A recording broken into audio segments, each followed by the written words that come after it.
Hey everyone, it's Leftovers for Dinner, and welcome to a really quick Work in Progress Wednesday. I'm actually going on a trip this week, and I'll be gone for about a week and a half, so this is just going to be a really quick episode because I should be spending more time packing and organizing for my trip. But I thought that this little trip would bring to mind some really cool things that are important for crafting while you're on a trip. First, you need to prep for the trip and get what you want to work on while you're, driving or, being a passenger, or if you're on a flight or anything like that. So first, we're going to talk about what I'm going to be knitting while I'm on the road. And it's something simple. A lot of people will knit socks, but in my household, hats are indispensable.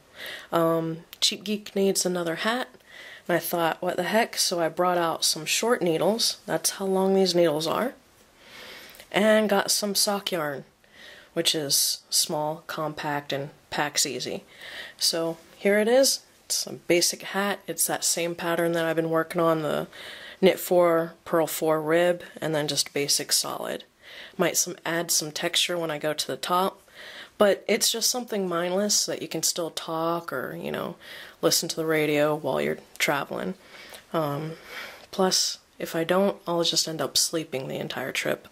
It packs really light. All you have to do is shove it further down the needles. And if you come to some place like a rest area or something like that, you just go like that, push it down the needles, wrap the yarn around a couple of times, fold it down, and there you go. And all this, I've actually made this same project on the road before. At one point, fit in my little beauty bag. So, what's cool is, let me just try to get this bag open. There you go. It will actually fit in here better as I knit more. So as this ball of yarn winds down, it'll fit down and I can actually zip it up. Now, I don't want to be on the road and get really far along in the hat and not have enough stuff to bind off.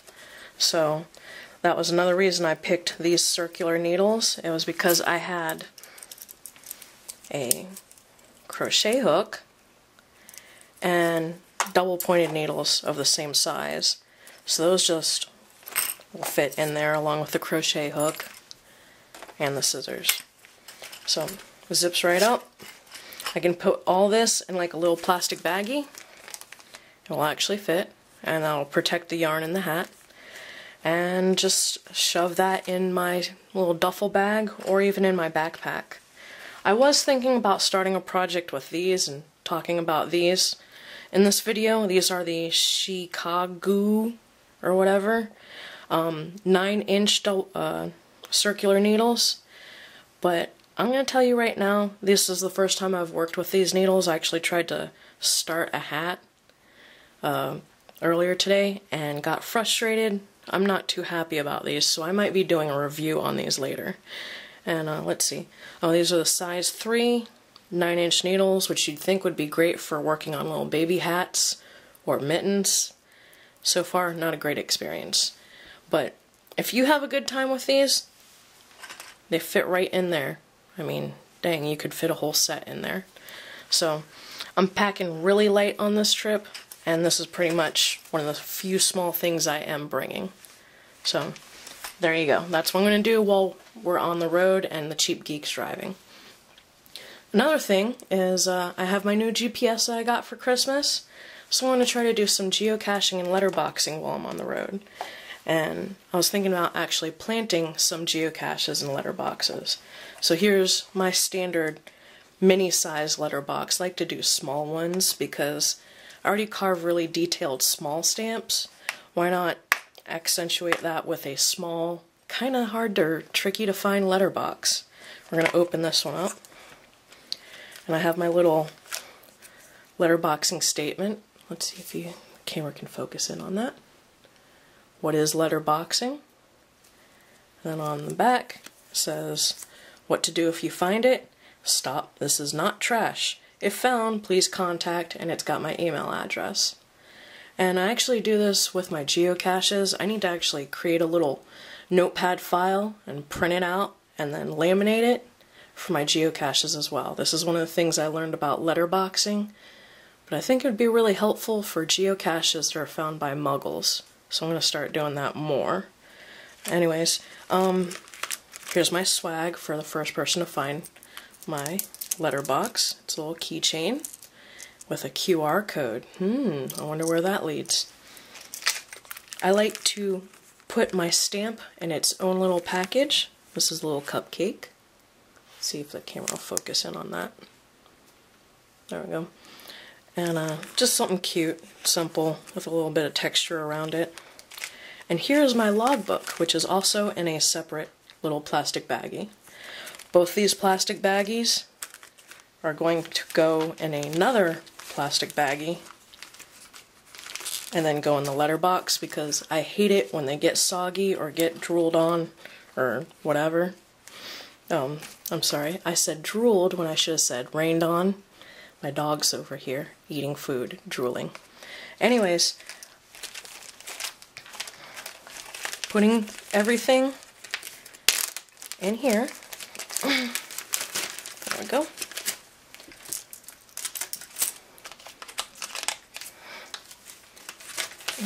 Should make that stick out. Alright. Squeeze it so it's relatively air-free.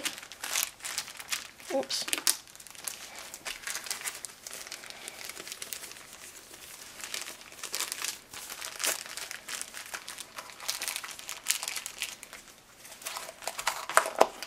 There we go. Letterbox all ready to go for my trip. Now I did want to show you the logbook I did for that letterbox. See this?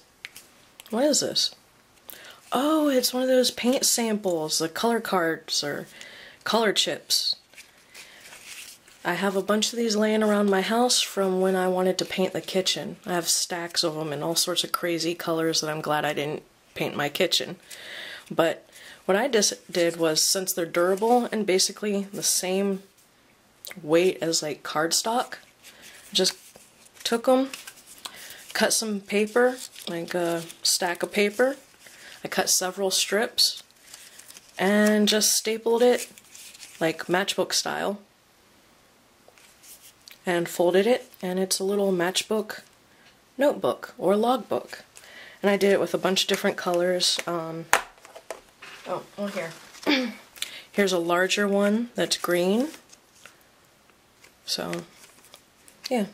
And it's fun, mindless. If you have a bunch of scrap paper laying around, you can make a logbook out of anything. And this is the one I'm going to be using in my geocache, which I'm about to show you. So, there we go. Travel knitting, letterbox I want to plant, and this ugly thing. What is this? It's a geocache, covered in fake moss that was done with my glue gun. Basically, I took my hot glue gun and I glued some brown acrylic type material, and then I started to glue moss in place. Now this looks pretty out of place right now because we're on camera with a blue tablecloth, but I think this might help me create a kind of hard to find or tricky geocache. And it's pretty, you know, if I had a tree in the room or on camera, I'd just set it next to the tree near some moss and you might wonder what it is. So this is the little geocache.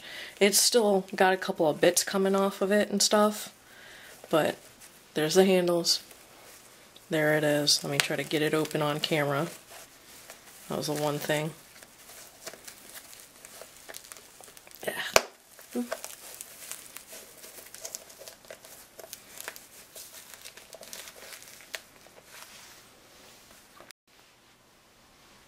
Oops. Okay, so I got it open. It turned out I actually managed to glue this piece of moss. Oops, there we go. Glue this piece of moss all the way to the bottom, which had me fidgeting for a while. But here you go. It's just a normal lock and lock box on the inside. Here's the little handles. I'm going to put the logbook in there with its own little plastic baggie. I'm going to throw a couple of little travel bugs in here, and I'm set. I got a kind of difficult to look at and kind of difficult to open geocache. Now, the thing about that, planning this geocache is I'm going to want to find a stealthy, kind of woodsy, nature type area, but geocaching has a limit. You should only plant geocaches within 250 miles of your home. I'm not too sure about that. I read that a while back. I'm not too sure. So I'll need to plant this nearby, or when I first start my little road trip, and see how it goes. I'll submit it, geocaching.com will review it, and see if they want to approve it. Which would kind of stink, because if they denied it, that means on my way back from the road trip I gotta come get it. So this, within 250 miles of my house, and hopefully I have some people who would enjoy trying to find this. And my letterbox, which has a farther limit. So, the letterbox I could almost plant anywhere as long as, you know, it's not someplace dangerous.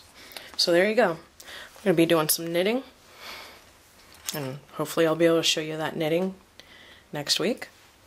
And some letterboxing and some geocaching just on my way down. So I gotta pack all this stuff up, and I'll see you guys next week.